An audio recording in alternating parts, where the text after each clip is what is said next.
I want to know what your journey was into veterinary cardiology. Journey was a long path there because at university we didn't have a cardiologist or a cardiology lecturer. So it wasn't until I went and did an internship in the UK, and at that point I wanted to be a medic, that I then was exposed to cardiology and realised it was the path for me. Where it's at. Mm-hmm. Imagine you as a medic, that'd be great. I think I'd be a terrible medic, and I think that all worked out for the best, frankly. What part of cardiology do you find the most rewarding? Oh, I really like finding conditions in puppies that are potentially fixable, because obviously a lot of our work is managing heart disease rather than curing it. So for the odd condition that is curable, that's obviously very satisfying. And would you say, what is a curable puppy condition? So patent ductus arteriosus, or PDA, essentially a blood vessel that remains patent that should close at birth. Left unaddressed can lead to heart failure within a year of life, versus if it's quickly closed, can be the difference in life and death and a dog living a normal life. And so some general vets, particularly I guess trained earlier, might actually surgically be able to repair those. What is it that you do that's different to surgical repair? Yeah, so our procedure is technically a keyhole procedure where we use a blood vessel in the groin to access the heart and place a little plug essentially in this PDA. Which obviously stems the blood flow through that PDA, so the same end result as manually ligating it, albeit we're typically able to get to that area of the heart much safer than having to do a thoracotomy. And the chance of any residual flow through the PDA is much smaller when we place a device in it versus when it's surgically ligated, and risk of complications is much, much smaller, because obviously with the surgery, fatal hemorrhage is probably the most significant complication that occurs.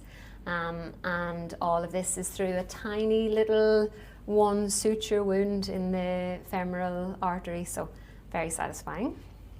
And I actually didn't know that they can have less residual flow with the plug than ligation. That's very cool. Yeah. And when a general vet refers you a patient, what typically happens during that consult? So I guess part one is taking some history from the owner, kind of finding out what's brought them to our clinic. Typically I've already reviewed the history from their lovely referring vet, but it's nice to get some first-hand information on the owner's kind of expectations from the visit. Then we have a chat about what diagnostics are appropriate for their patient. Often it involves a heart scan or an echocardiogram, sometimes ECG as well, sometimes blood tests, just depending on what we think the problem might be. And then we will do those procedures straight away, typically while the owner waits downstairs or maybe has a coffee next door. And then we're lucky with cardiology, often our results are right there because we're just doing the heart scan live. So yeah, we call the owner back up, have a chat about what we found. So usually they're in and out within sort of 90 minutes, and typically going home with a diagnosis and a plan. And yeah, that's typically what we do. Great. And so I believe tomorrow you're doing a pacemaker implantation. Yes. And I understand that dog doesn't have clinical signs, but yet these owners are going for a big procedure. How would a general practitioner know to refer that case, or how did that case come to you? So it is an interesting case. So this is a young 5-year-old Springer who had a heart murmur detected, and part of investigation obviously involved an echocardiogram, during which time ECG is attached to the patient. So we could see kind of two significant findings. One, the heart scan showed what we call a dilated cardiomyopathy phenotype. So essentially a dilated, weakened heart muscle, left ventricle, and our ECG showed quite a profound bradycardia, with some periods where the sinus node wasn't working at all and the heart was relying on a ventricular escape rhythm. So obviously neither finding is very normal, but in this patient, it's possible that a chronic bradycardia is leading to the heart muscle changes that we're seeing. So that's why we've decided that pacemaker is probably the right approach for this dog. This is not a typical cardiology patient, so even for a cardiologist, which I've been 10 years only seeing cardiology patients, this is not a typical patient. So I think their vets, they found the heart murmur, they referred her for an echocardiogram, so they've done more than what they needed to. But yeah, she's definitely not a typical pacemaker patient. I guess that's the interesting part, is that they've auscultated a murmur and then referred her for an echo, probably presuming this is going to be standard mitral valve disease?